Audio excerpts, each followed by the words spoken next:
Il était une fois, dans une petite ville appelée Sienne, une belle et douce dame nommée Serena. Serena était si belle que sa beauté et sa grâce attiraient l'attention de nombreux hommes. Plusieurs hommes lui demandèrent sa main, mais elle refusa catégoriquement leurs avances. La seule raison pour laquelle elle refusait les hommes qui demandèrent sa main était simplement qu'elle ne voulait pas faire d'erreur et se retrouver mariée au mauvais homme. Elle avait peur d'être maltraitée par un homme qu'elle appellerait son mari. C'est pourquoi elle a rejeté de nombreux hommes qui ne lui semblaient pas dignes d'elle. Serena avait presque 31 ans et n'avait ni mari ni enfant. Sa mère s'impatiente et la persuade d'accepter l'un des prétendants et de se marier. Serena a ignoré le conseil de sa mère, disant qu'elle n'avait pas trouvé l'homme avec lequel elle voulait passer le reste de sa vie. Toutes ses amies et compagnes du village de Sienne étaient mariées et avaient des enfants, mais Serena était toujours célibataire. C'est pourquoi les villageois se moquaient d'elle chaque fois qu'elle traversait la place du village. Les villageois la traitaient de tous les noms, certains la qualifiant d'esprit maléfique. Malgré les ragots et la pression des gens, Serena n'écoutait pas et ne s'en souciait pas. Elle se comportait toujours avec élégance. Un jour, alors que Serena se rendait au marché et traversait des sentiers boisés, elle fut mordue par un serpent au pied gauche. Elle tomba par terre en se tordant de douleur et en criant à l'aide, mais personne ne l'entendit. Elle a continué à crier à l'aide. Heureusement, un très bel homme appelé Daniel, qui passait dans la rue, a vu Serena allongée sur le sol et a immédiatement couru pour l'aider. Lorsqu'il est arrivé, il a demandé à Serena ce qui lui était arrivé et elle lui a dit qu'elle avait été mordue par un serpent. Daniel a eu pitié de Serena, l'a immédiatement prise dans ses bras et l'a emmenée chez l'herboriste du village. L'herboriste a soigné Serena, mais elle est restée inconsciente pendant le traitement. Lorsqu'elle s'est réveillée, elle a trouvé Daniel en train de s'occuper d'elle. Après avoir repris des forces, elle remercia Daniel de lui avoir sauvé la vie et tomba immédiatement amoureuse de lui. Daniel tombe également amoureux d'elle, c'est le coup de foudre. Daniel aimait tellement Serena qu'il décida de l'épouser et d'en faire sa femme. Il demanda la main de Serena, et celle-ci n'hésita pas à accepter sa proposition. Après leur heureux mariage, elle était très heureuse d'être mariée à Daniel. Serena emménagea dans la maison de Daniel et ils commencèrent à vivre comme mari et femme. Ils vivaient paisiblement jusqu'au jour où Fatima, la mère de Daniel, rendit visite à ce dernier sans y avoir été invitée.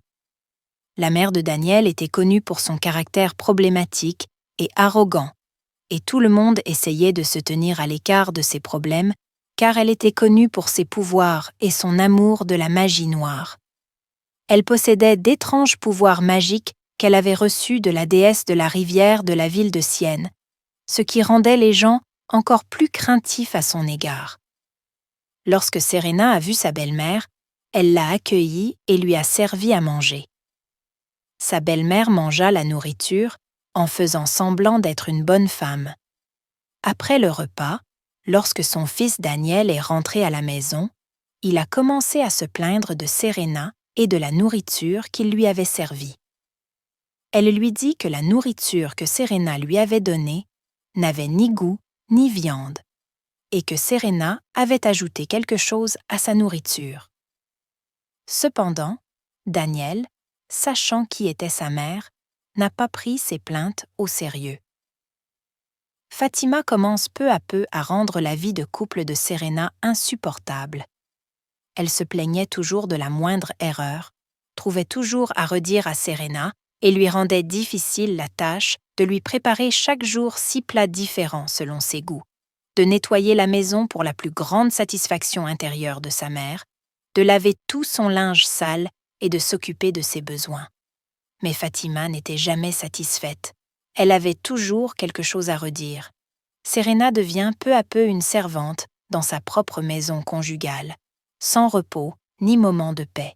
Chaque matin, Dès que Daniel quittait la maison, Fatima envoyait Serena faire diverses courses et Serena continuait à endurer le désespoir juste pour s'assurer que son foyer était en paix. Un jour, Serena s'est confiée à son mari et lui a raconté les souffrances que sa mère lui avait fait subir. Son mari, Daniel, était très en colère et malheureux. Il a essayé de parler à sa mère du stress qu'il causait à sa femme. Il lui a dit de laisser Serena tranquille et d'arrêter de la traiter de la sorte. Fatima s'est mise en colère contre Serena pour avoir informé son fils. Cette même nuit, Fatima a jeté un sort à son fils Daniel pendant qu'il dormait. Le sort qu'elle lui a jeté avait pour but de le rendre insensible aux mauvaises actions de sa femme. Quelle que soit la façon dont il traitait sa femme, il ne réagissait jamais et ne disait jamais rien. Lorsque Fatima a appris qu'elle avait son fils sous son influence, elle a fait de Serena une servante à plein temps et Serena a continué à souffrir, tandis que son mari restait silencieux face à tous les mauvais traitements de sa mère. Mais Serena n'a jamais su que son mari était envoûté. Serena continua d'endurer les tourments de sa belle-mère pendant des mois. Un jour, Serena découvrit qu'elle était enceinte de son premier enfant. Elle était heureuse d'être bientôt mère. Elle a annoncé la bonne nouvelle à son mari et l'a supplié de ne jamais en parler à sa mère Fatima. Les mauvais traitements de la belle-mère se poursuivent et Serena s'aperçoit qu'elle s'affaiblit de plus en plus au fil des semaines. Elle a décidé de quitter le domicile conjugal, disant à son mari qu'elle pouvait se rendre chez lui et qu'elle y resterait jusqu'à l'accouchement. Pendant leur discussion, ils ne se doutaient pas que Fatima, derrière une porte, écoutait leur conversation et se rendait compte que sa belle-fille était enceinte. Fatima a commencé à élaborer un plan pour empêcher sa belle-fille de partir. Son plan consistait à se faufiler dans sa chambre et à ajouter une substance à la nourriture de Serena. Après avoir mangé la nourriture, Serena a commencé à avoir des vertiges et n'a pas pu se lever. Elle a dormi pendant des heures et lorsqu'elle s'est réveillée, c'était déjà au milieu de la nuit. Elle a remarqué que quelque chose avait été ajouté à la nourriture qu'elle avait mangée. Elle s'est mise en colère et a confronté sa belle-mère. Fatima ne pouvait pas croire que Serena avait le courage de l'affronter. Fatima utilisa ses étranges pouvoirs pour jeter un second sort à son fils. Cette fois, elle jeta un sort pour que son fils fasse ce qu'elle lui disait. Elle commença par demander à son fils de ne plus s'occuper de sa femme et de ne plus lui donner d'argent pour la nourriture. Son but était de voir Serena mourir de faim. Serena a lutté pour prendre soin d'elle et de son enfant à naître. Elle survit en effectuant des travaux manuels pour des gens pour lesquels elle reçoit une somme dérisoire, qu'elle utilise pour se nourrir et acheter des choses pour son futur bébé. Fatima s'étonne que Serena puisse survivre sans l'aide de son mari. Fatima se dit que le sort qu'elle avait jeté à son fils n'était peut-être pas suffisant pour faire souffrir Serena. Elle décida donc de jeter un sort sur sa grossesse. Le sort devait interrompre la grossesse de Serena avant qu'elle n'arrive à son terme. Après les 10 et 11 mois de grossesse de Serena, et en l'absence de signes d'accouchement, Serena se mit à pleurer en demandant à Dieu de l'aider à accoucher. Mais plus elle attendait, plus tout semblait s'opposer à elle. Sa belle-mère a commencé à la taquiner et à l'insulter, lui disant que c'était ce qu'elle méritait pour l'avoir défiée. Son mari, qui était sous l'influence du sort jeté par sa mère, ne se souciait même pas de sa femme. Serena est laissée seule face à ce défi.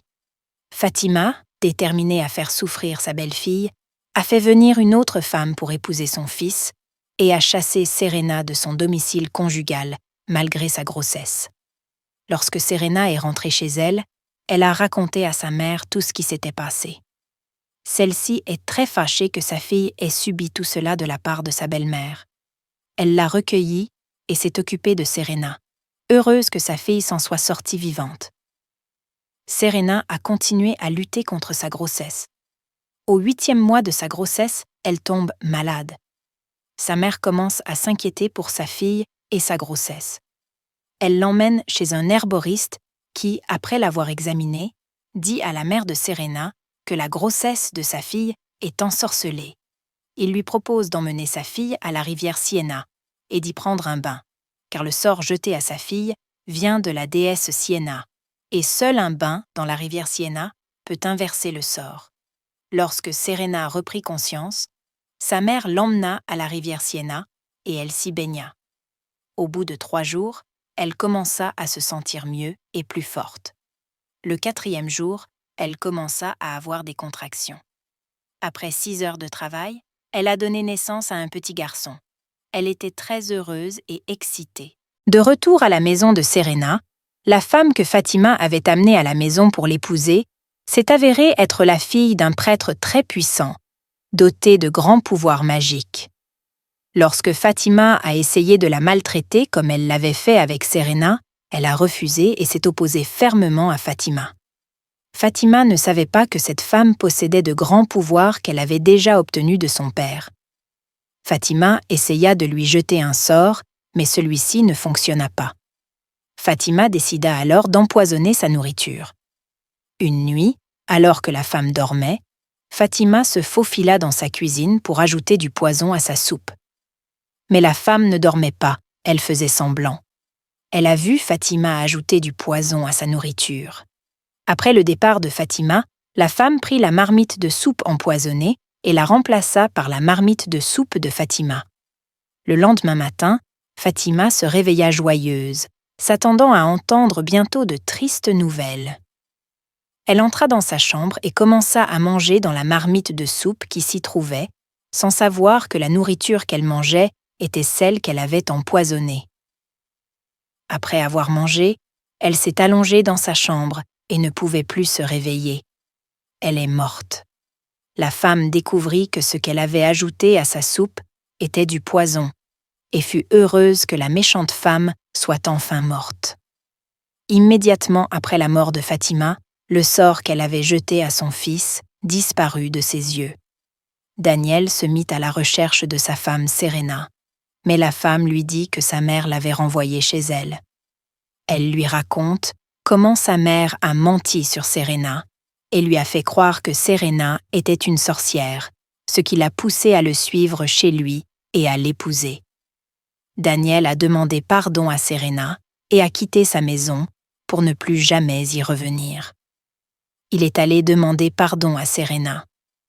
Lorsqu'il arriva, il découvrit que Serena avait déjà accouché. Il était excité et heureux. Il frappa à la porte et demanda pardon à Serena, expliquant qu'il ne l'avait pas fait intentionnellement. Il lui dit que sa mère lui avait jeté un sort.